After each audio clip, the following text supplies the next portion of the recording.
Hey, what's up guys, AokieDesigns here. This is going to be a tutorial on how to create like bubbly text, and I'll show you an example here. Alright, this is how you, it's like the metaball effect basically. And yeah, it produces some really nice images for Cinema 4D. And I'll be showing you how to do that. So first thing, you want to make your, get any logo that you would like. So I'm going to do that. I'm just going to use a phase logo just because it's one piece.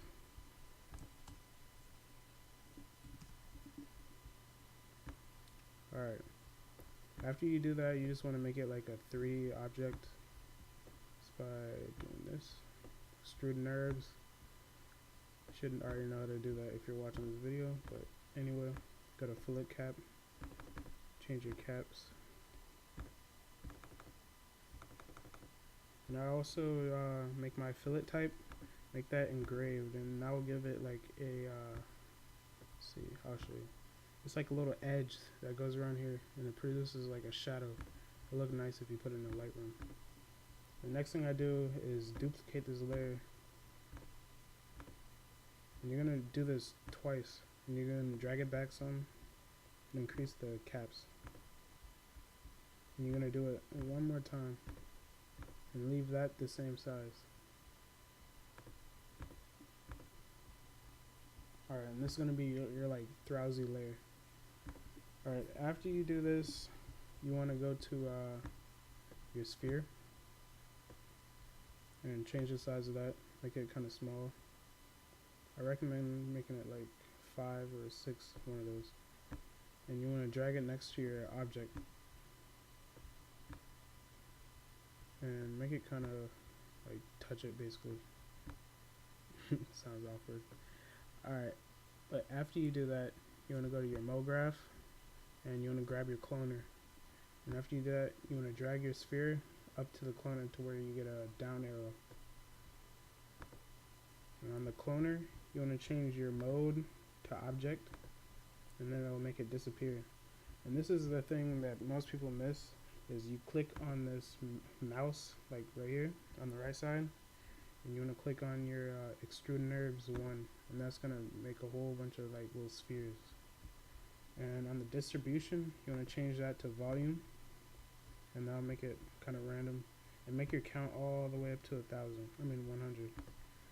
And you want to duplicate this depending on how many like spheres that you would want on this. So I'm just gonna go ahead and do that. Alright, I just went ahead and just made 4.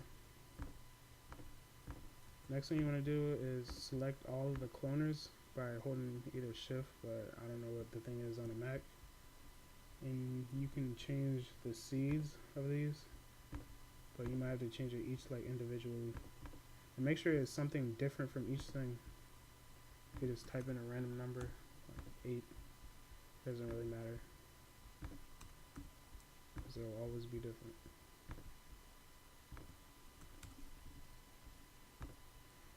Alright, after you do that, you want to grab your main layer, extrude nerves. You want to drag it forward to where it's not showing anything like that. Zoom in just a little bit and rotate this.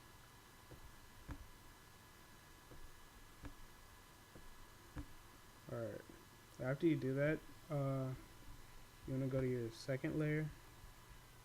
Actually, hold on, let's see. I'm going to go ahead and delete that layer. Just leave, where'd that go? Alright, that was the wrong layer. Alright, you want to actually just like duplicate this layer and delete your extrude nerves, like the 3rd layer that you made. And you want to duplicate your first one, and this is going to be your drowsy layer. Alright, so you want to just go ahead and use your drowsy or whatever. You could also use the Reaper. That looks pretty nice. I'm just going to choose 10 for the sake of time.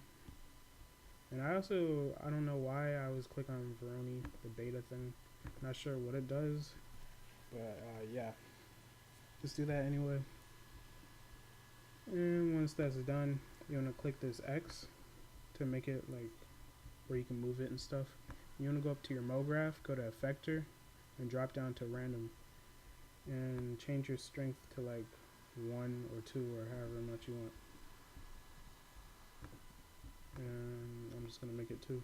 You could also change the seed, but I like the first one, so I'm gonna leave it right there. Alright, I'm just gonna pause the video and put it in my Lightroom, and I will show you what it's like rendered out. This is what I normally do for my material. So just go ahead and create a new material. You want to uncheck specular, go up to color, and change this to whatever color you want. I'm just going to make this like a reddish color. And then the other thing I do is go to luminance and check that, and choose another red color. Make sure it's not too bright. You want it to be kind of dark, but not too dark. You know what I'm saying. Might have to drop the color down some. You just want to get it to where there's like barely a little black line right here, and you'll see it. So like right here would be like at a good place, and that is at like basically 50%, and the luminance is at 100%. Alright, after that you want to just drag this to your cloners and set that on each thing. I forgot one. Alright, after that you want to drag another material to whatever, and that will give it your dark color right there. Another thing you can do is add an effector to where the cloners are, and I'll show you how you do that right now. So I'm just going to minimize these, and you want to highlight all the cloners, and you go over to effectors, and you want to drag your random effector down here, and then you can change the effector on it, and it'll also change the spheres. Alright, I'm going to go ahead and render this out. This is going to take a little while, and I'm going to pause the video. So yeah. Okay guys, I am back, and next thing you want to do is hit save. Just save it to wherever you want. Let's see, tut. There we go. And next thing you want to do is go to Photoshop. And I'll show you how you make it like look all sexy and whatnot. So you want to just go ahead and open that.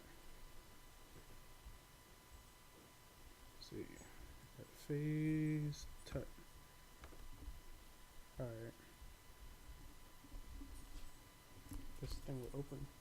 Sorry if you can hear my dog in the background. Yeah, it's just retarded. Just kidding. Alright, first thing you want to do is duplicate your layer. And for this layer, you're going to want to add go to filter gallery and add I think it's like something accented edge or something. And mine was already on that.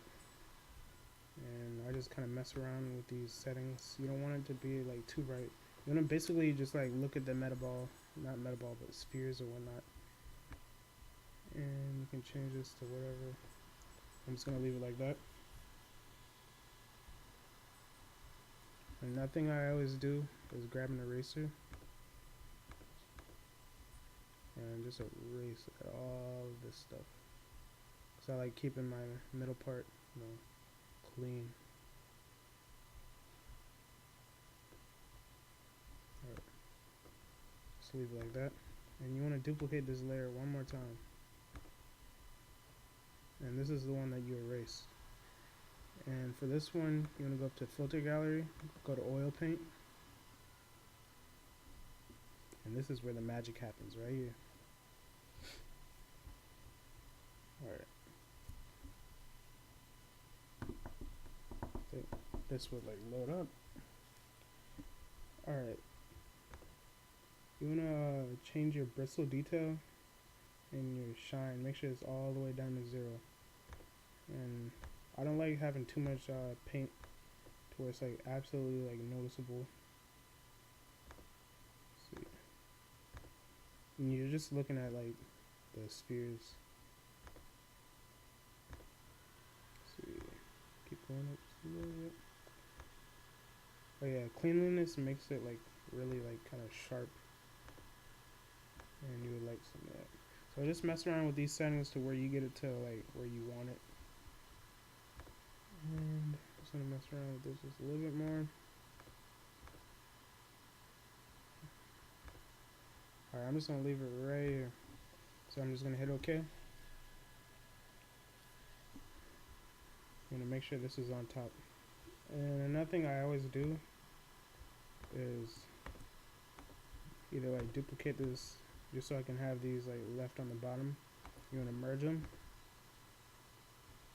And this is where I normally like add more white or more like dark colors or whatever. And I'll show you that. So grab a brush and I'll just like go around this. I'll show you. I keep saying that. Fuck. Pardon my French. So yeah, just do that. Kind of made it all sketchy. And I'll just like create a clipping mask. And you just lower the opacity and now make it like darker. And yeah, that's pretty much the tutorial. Thanks guys. Thanks for watching. Be sure to like, dislike, or comment. Either one, I don't really care. So yeah, peace.